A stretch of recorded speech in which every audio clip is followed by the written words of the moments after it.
30 number, यानी कि अगर 29 नंबर होता तो मैं मैट्रिक फेल कर जाता हिंदी में। और मुझे हिंदी भाषा के लिए ही 2016 में साहित्य अकेडमी युवा अवार्ड मिला। आप लोग सारे नौजवान बैठे हैं, निश्चित रूप से आप कहिएगा भाई तो प्रवचन हुआ बाबा, लेकिन टैलेंट तो हमें भी है, हमने भी मेहनत किया, हमें तो कोई नोटिस नहीं कर रहा है। ये शिकायत होती है, लेकिन 21वीं सदी में ये शिकायत बहुत ज़्यादा कन्विंसिंग नहीं है। जो अभागा है वो ईश्वर का वो भरोसेमंद आदमी है जिसे ईश्वर ने कुछ देकर नहीं भेजा है। कहा है इसे कुछ देकर मत भेजो, ये सब कुछ अपने हासिल कर लेगा।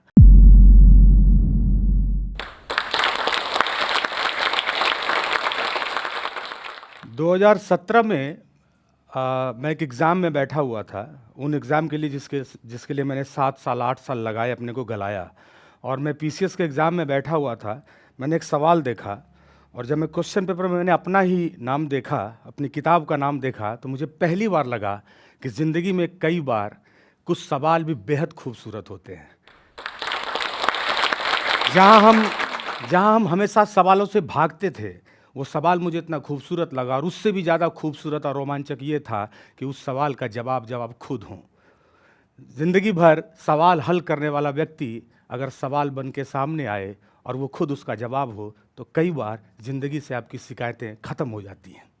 मेरा नाम नीलोत्पल मृणाल है और मैं एक लेखक हूँ, एक कवि हूँ।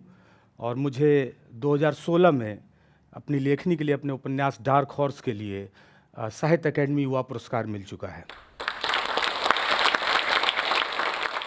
कई बार लोग पूछते हैं कि लेखक बने तो कब से सोचा लिखना, कब से सोचा कि लिखना चाहिए। कई लोग बताते भी हैं कि बचपन से प्रतिभा थी, स्वप्न हुआ था, ये मुहूर्त था, ये सब कभी कभी बताते हैं लोग बनने के बाद।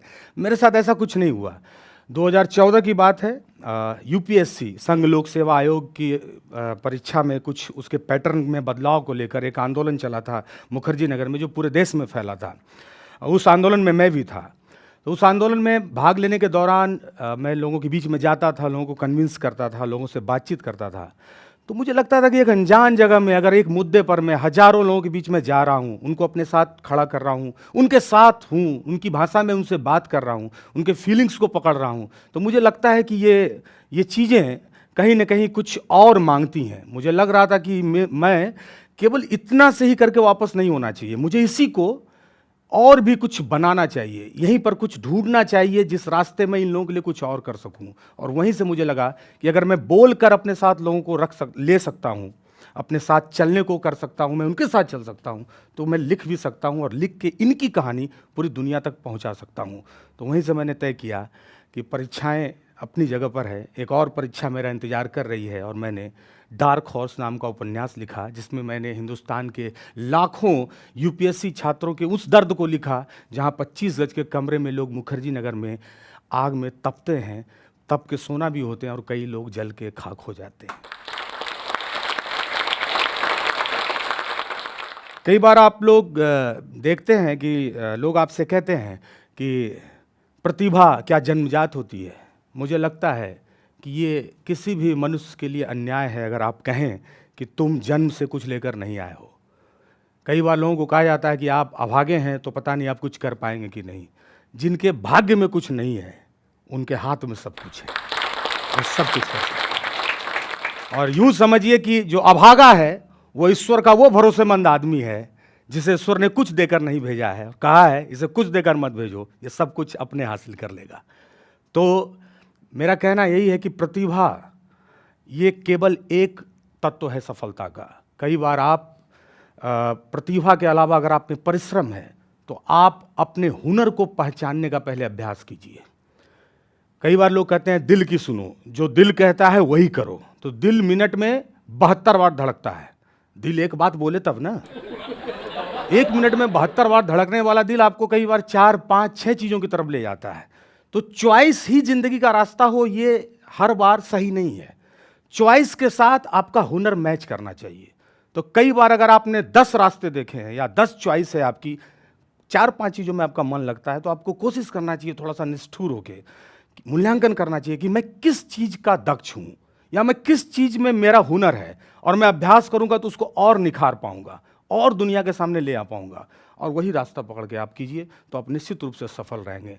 और क्योंकि टैलेंट जो है वैसे भी जमींदारी की विरासत होती है, उद्योगपति की विरासत होती है। टैलेंट किसी की बपौती नहीं है, वो किसी बसियत में नहीं होता है, वो आप में रहता है। और जिसके साथ मेहनत है, टैलेंट है और उसके पर मेहनत है, वो अपना रास्ता खोज ही लेते हैं। आप लोग सारे नौजवान बैठे हैं, निश्चित रूप से आप कहिएगा भाई तो प्रवचन हुआ बाबा, लेकिन टैलेंट तो हमें भी है, हमने भी मेहनत किया, हमें तो कोई नोटिस नहीं कर रहा है। ये शिकायत होती है, लेकिन 21वीं सदी में ये शिकायत बहुत ज़्यादा कन्विंसिंग नहीं है। अब चक्की चलाने वाले से लेकर देश चलाने वाले के हाथ में इंटरनेट है, मोबाइल है। लोग अपने घर पे बैठ के अपने कमरे से अपना हुनर दुनिया को दिखा रहे हैं। ज़रूरत है कि आप अपना हुनर कितना मन लगा के, कितनी दक्षता से लोगों को दिखा पाते हैं, दिखाइएगा। दुनिया की नज़र पड़ रही है। मैं अपनी कहानी आपको बताता हूँ कि मैं जब अपनी किताब लेके, अपनी पांडुलिपि लेके बड़े मेहनत के साथ फ़ोटोकॉपी करा के घूमता था पुस्तक मेला में, यहाँ नई दिल्ली पुस्तक मेला में, काउंटर काउंटर मैं लेखक हूँ, मुझे छाप दो, मैं लेखक हूँ, मुझे छाप दो। तो मुझे 22 प्रकाशकों ने रिजेक्ट किया। मुझे लगता है कि उन्होंने शायद पढ़ा नहीं तो पसंद नहीं आया होगा, जो भी उनके कारण होंगे। तो मैं घूमता रहा, तो अंत में मैं हार के सोशल मीडिया पर गया। वहाँ मैंने पोस्ट डाला कि भाई अब मैं अपनी किताब छापने जा रहा हूँ और उसको मैं मुखर्जी नगर में बेच लूँगा किसी तरह से करके। मैं गुमटी लगा के बेच लूँगा, जैसे भी बेच लूँगा, मैं बेच लूँगा अपने दोस्तों के साथ। तो वहीं पर एक मेरे जैसे युवा ने मुझे मैसेज किया कि आप अपनी किताब क्या मुझे पढ़ाएंगे? तो मैंने कहा कि पढ़ लो भाई, मैं भेजता हूँ आपको। तो उसने कहा आप मुझे मेल कीजिए। तो मैंने कहा कि आप हैं कौन? बोला कि आप लेखक बनना चाह रहे हैं, मैं पब्लिशर बनना चाह रहा हूँ। तो मुझे लगा ये आदमी मिल गया इस तो सोशल मीडिया पर ही, फेसबुक पर ही मुझे वो व्यक्ति मिला और उसके बाद हम लोग मिले और उन्होंने मेरी किताब ली और मेरी किताब छपी। और वही किताब जो उस पब्लिशर की पहली किताब थी, मतलब उस पब्लिशर ने ISBN नंबर ही मेरी किताब के साथ लिया। मेरी किताब पहले ले ली और कंपनी बाद में आई, और उसी कंपनी के साथ उस किताब को साहित्य अकादमी युवा अवार्ड मिला। ये बहुत कम होता है कि आप जब इस तरह से हैं। तो ये है सोशल मीडिया का फ़लसफ़ा। मेरे जैसा व्यक्ति अगर अपनी पहली किताब से आप लोगों के बीच में है, तो ये भी तय है कि प्रतिभा जन्मजात नहीं होती है।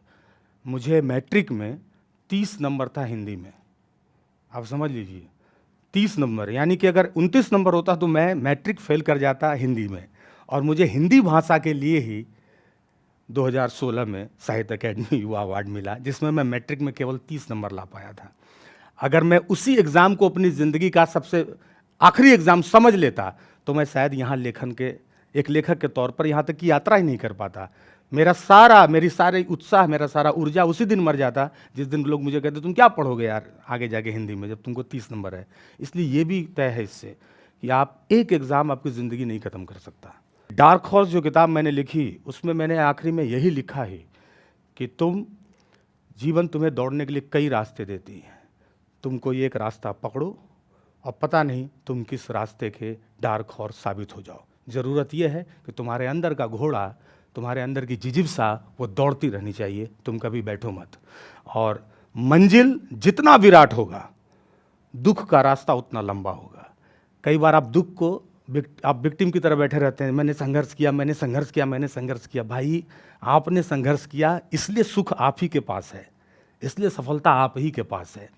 तो संघर्ष और दुख सुख पाने के लिए किया गया निवेश है, इन्वेस्टमेंट है। उसको आप विक्टिमाइज होकर मत दिखाइए।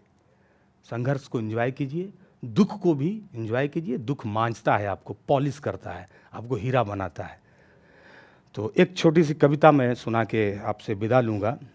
आप जो भी वहाँ बैठे हुए हैं उन सब के लिए कि तेरी मेरी सब की बात लिखेंगे, हम ही तो कल इतिहास लिखेंगे। हो सूरज के रथ हम चढ़ेंगे जरूर, हाथ जो बढ़ाएंगे तो चंदा नहीं दूर, अरे चंदा नहीं दूर। सूखे बादलों पे बरसात लिखेंगे, हम ही तो कल इतिहास लिखेंगे। हो अरे हौसले की नैया अब दिए हैं उतार, हमसे किनारा नहीं पूछो रे मल्हार, मत पूछो रे मल्हार। बहती नदी पे कोई बांध लिखेंगे, हम ही तो कल इतिहास लिखेंगे, इतिहास लिखेंगे। बहुत बहुत धन्यवाद जो स्टॉक का।